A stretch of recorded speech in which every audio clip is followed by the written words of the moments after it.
Hello and a very, very big welcome to episode 2 of Celebrating Too Much Women. Because after all, you can never have too much women. So today's very special guest is our lovely friend and client, Sheila Smith. So Sheila, we can see what you say in your expert label just there, but can you explain what Be Homed Rent to Own is? Because that's your expert label. So tell us what you do, Sheila. Yeah, absolutely. So Be Homed, we help renters become homeowners. So that's people that don't currently qualify for a mortgage today, but will in the future. And we do that by matching them with landlords who want to sell, of which there are many. So it's the perfect time. And how did you come across this concept? Because I personally have never heard of it before. And it's an amazing idea that is really capturing the imagination of the journalists and therefore the readers, because nobody's heard of it before. I know it's come from overseas, but tell us a bit about how you all started this. So I lived in America for 14 years, and over there, rent to own is a really common pathway to home ownership. And when I came back here, I was living in Brighton. I'd moved in, put the pictures on the wall, everything, and got a call from the letting agent saying, the owners are moving back from Australia. You'll have to move out. They want their flat back. And it just made me think, oh my goodness, being a renter in this country is so unstable. You don't know at what time the landlord's going to say, get out, I want my flat back, I want to sell, I want to raise the rent for whatever reason. So I really felt that there had to be a better way, and I knew that there was a better way because I'd lived in America for so long. Wow. So it's a really incredible thing that people can do. So you're never going to be fully trapped in the cycle of having to constantly rent. But there has been a change with the rent reform bill. And have you seen an increase or a decrease? How are you seeing it affecting you? Because you're probably going to get 1,000,001 landlords wanting your service. So appeal to anybody who's a landlord. Tell us a bit about, really the benefits and the, disadvantages since the renters reform bill that's just come.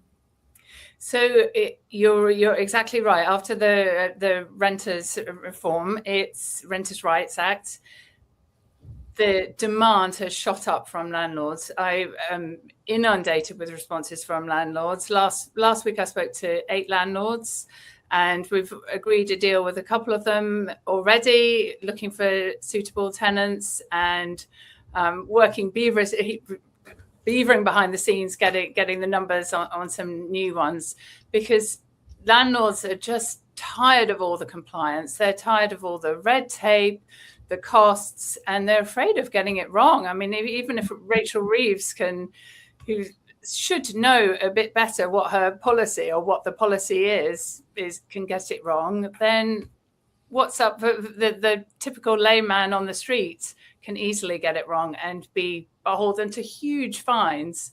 So there is a lot of demand from landlords, which is great because there's always been fantastic demand from tenants looking to be homeowners. We are a nation of homeowners, and that I don't see that slowing up. So this matches both supply and demand, and it's the perfect time for it, really.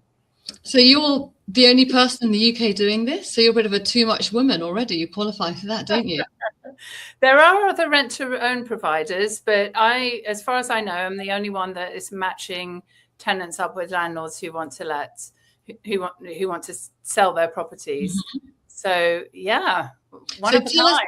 Why don't you kind of just take us through the journey, because it's such a good process. Because full confession, I was a landlord or landlady, and I literally gave that up because I couldn't stand the threat of everything that's going to happen. So I now literally live in the place I used to rent out. But let's say I wanted to sell this, to my tenants. So can you explain how I'd have done that? So, if you've already got a sitting tenant, then that's the easiest path of all. We could, and a lot of times tenants don't believe that they are that close to being a homeowner, especially if they've gone for a mortgage and they're not quite mortgage ready.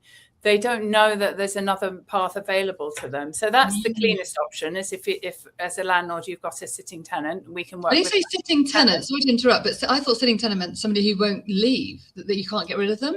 Or do you mean an actual tenant? An active tenant, Okay. a tenant in situ, exactly. Okay.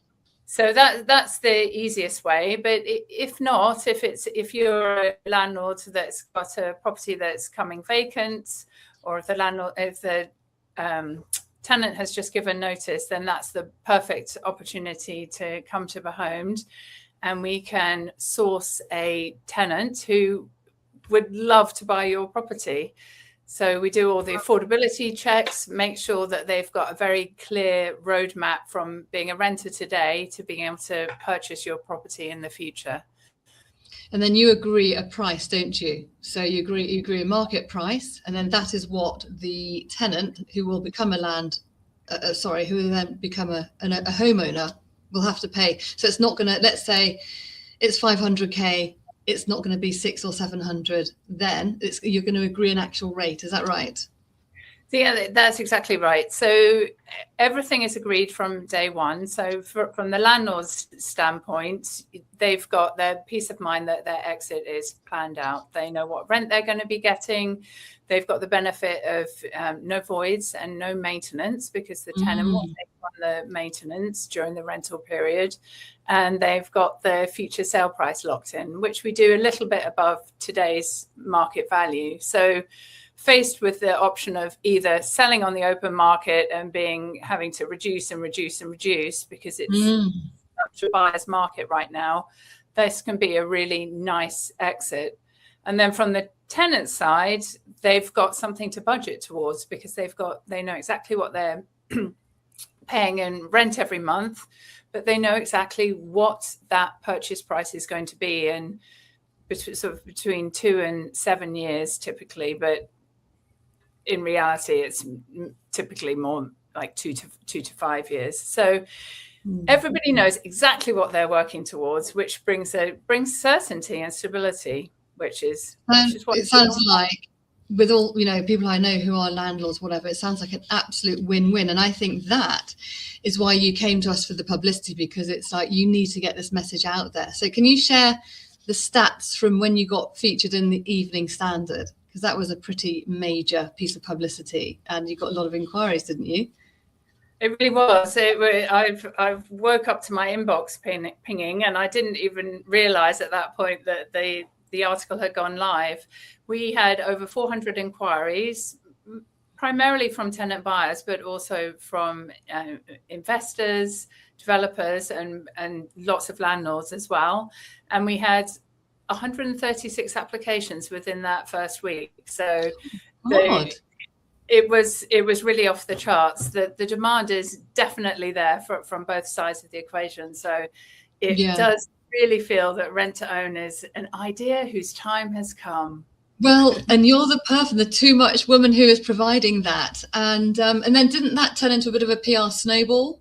You got another inquiry from another publication? It did. I got a email in my inbox from a journalist at The Sun saying, "Oh, we'd love to feature you," and some other opportunities have come off the back of that. So it's been wonderful. I've had a live radio interview. I've been on a couple of podcasts, and I've got another one in a couple of days. So it has been definitely a PR snowball. It's been brilliant. It's amazing. And also you've got some industry press. I think you're in Landlord Zone or some of the estate agent today type press. But you've also had some other press more recently, because you dressed up the other day too much again in an orange jumpsuit. Tell us about the press you got. And have you ever been accused in the last, let's say, month or so of being too much? Care to share? You don't have to. What Amanda is referring to is that I was banged up in jail just for the night and for charity. So it was for a good cause to raise money for dementia awareness. We were in Shepperton Mallet Prison, which is a massive centre of paranormal activity. So they gave us a ghost tour at 11 p.m. and then tucked us up in our cells and expected us to go to sleep. So how long did it take to get to sleep? Was that quite scary after that ghost tour? It was when you in your own cell at night, which wasn't very comfortable and was freezing cold, it does make the mind wander. And I didn't experience any paranormal activity, but some of the inmates said that they had felt a ghostly presence. Had they really? Yes. Wow. Oh my God, that's really interesting. Okay. Ooh. And anyway, so you got some publicity as a result of it, because I know you pre-PR'd it, but you got the press. Did you get onto the local radio?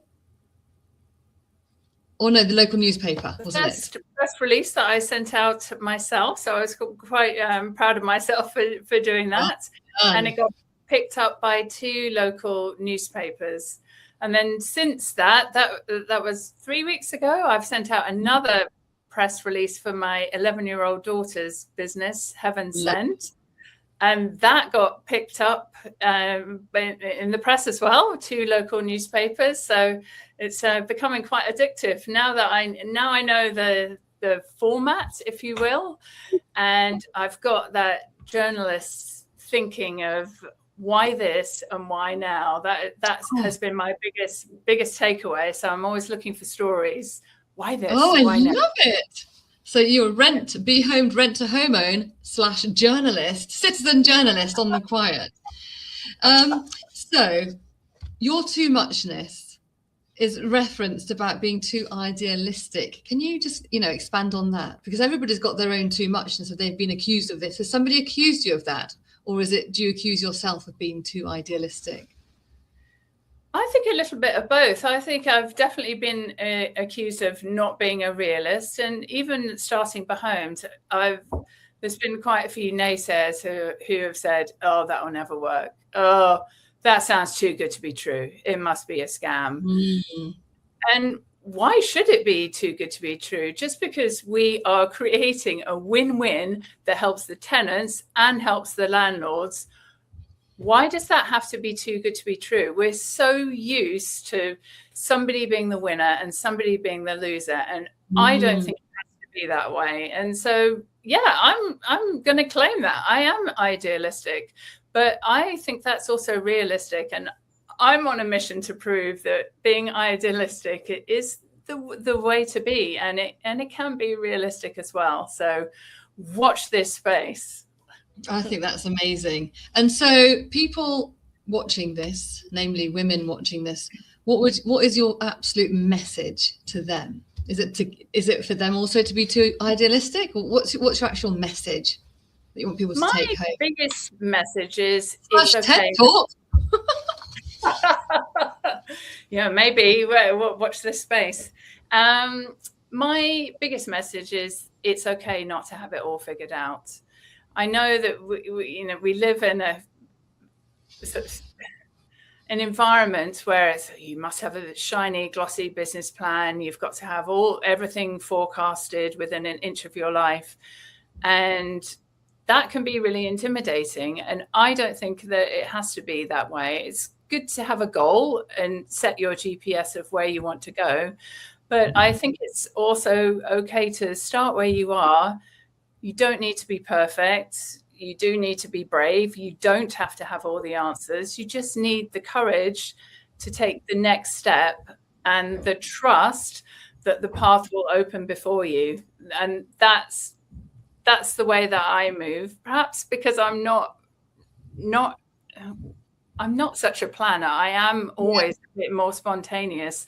So that suits me, but why not? We can't ever figure out with a crystal ball what's going to happen. So trust yourself. It's okay not to have it all figured out, and just keep going. I love that. And what a perfect thing to finish on, because I know that our entrepreneurial journeys can be very wiggly and woggly, but I love, the path that you should just take, the one which actually inside, the best one to take. So Sheila, it's been amazing having you on. And I cannot wait to see you very, very soon. And maybe we're going to see you on a TEDx stage. Yes, you never know. And I've got a little surprise for you, Amanda. I'm gonna, oh my God, amazing. I love it. I'm going to have to take a picture. Hang on. Keep saluting, girl. I love it, Sheila. You are the best. And you came on the mutton march. You were too much on the mutton march. So keep on being too much. You look fantastic. See you very soon, Sheila. Bye-bye. Bye. Thank you.